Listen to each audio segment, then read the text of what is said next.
आप सभी का हमारे YouTube चैनल पर हार्दिक स्वागत है।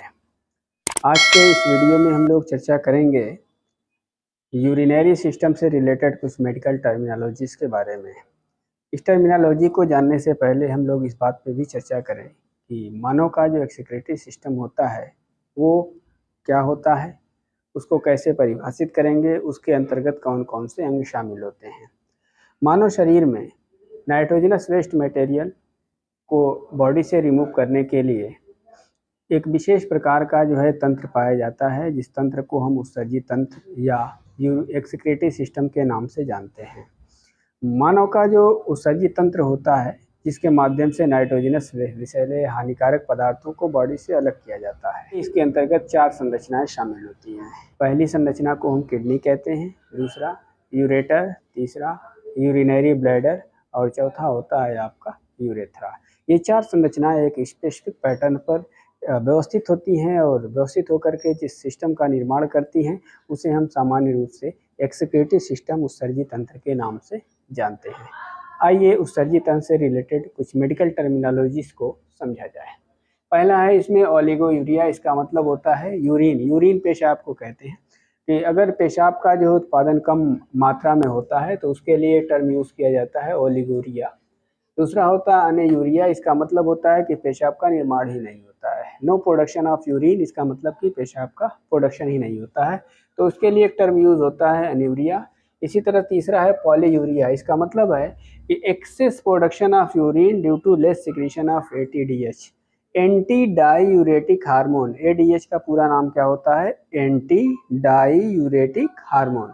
एंटी डाईयूरेटिक हार्मोन का अगर कम मात्रा में स्राव होता है और इस वजह से जो है ज़्यादा मात्रा में पेशाब का प्रोडक्शन हो जाता है तो उसको पॉलीयूरिया के नाम से जानते हैं। इसी क्रम में अगला है यूरेमिया। इसका मतलब है कि ब्लड के अंदर यूरिया जो होती है वो ज़्यादा मात्रा में उपलब्ध होती है। तो अगर ब्लड के अंदर यूरिया ज़्यादा मात्रा में उपलब्ध होती है तो उसके लिए हम टर्म यूज़ करते हैं यूरेमिया। इसी तरह से अगला है डायूरेसिस। इसका मतलब है कि किडनी के अंदर अगर पेशाब का प्रोडक्शन ज़्यादा हो रहा है तो उसके लिए हम यूज़ करेंगे डायूरेसिस। इसी क्रम में अगला है केटोन्यूरिया। कीटोन बॉडी अगर जो है पेशाब के अंदर कीटोन बॉडीज़ की मात्रा ज़्यादा होती है तो इस दशा को हम कहते हैं कीटोन्यूरिया। इसी तरह से अगला है nephritis. Inflammation in glomerulus due to bacterial infection. किसी जीवाणु के संक्रमण की वजह से अगर जो है ग्लोमेरुलस जो होते हैं उसके अंदर जलन या शोथ की जो है कंडीशन पैदा हो जाती है तो उसके लिए हम यूज़ करते हैं टर्म नेफ्राइटिस। इसी तरह से डिस्यूरिया। पेशाब करने में अगर जलन महसूस होती है, काफ़ी कड़क कड़क के साथ पेशाब होती हो, असहनीय पीड़ा महसूस होती हो तो उसके लिए टर्म यूज़ किया जाता है डिस्यूरिया।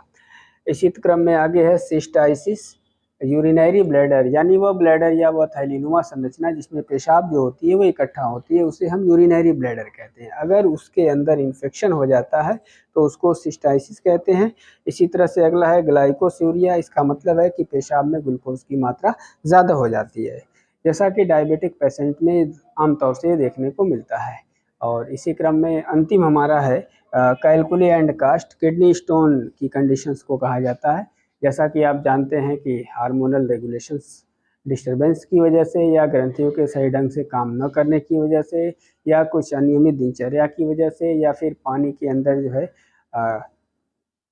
कंकड़ पत्थर बारीक पैटर्न के जो होते हैं या फिर लवण कैल्शियम ऑक्सलेट, कैल्शियम फास्फेट के क्रिस्टल्स वगैरह जो होते हैं ये इकट्ठा होते जाते हैं और जम करके एक जो है पत्थर का स्वरूप दे देते हैं, जिसे हम अपनी आम भाषा में पथरी के नाम से जानते हैं। तो आज की इस वीडियो में हम लोगों ने चर्चा किया यूरिनरी सिस्टम से रिलेटेड कुछ इम्पॉर्टेंट मेडिकल टर्मिनोलॉजीज के बारे में। वीडियो को लाइक, शेयर और सब्सक्राइब करना न भूलें। मिलेंगे फिर नेक्स्ट वीडियो में, तब तक के लिए बाय।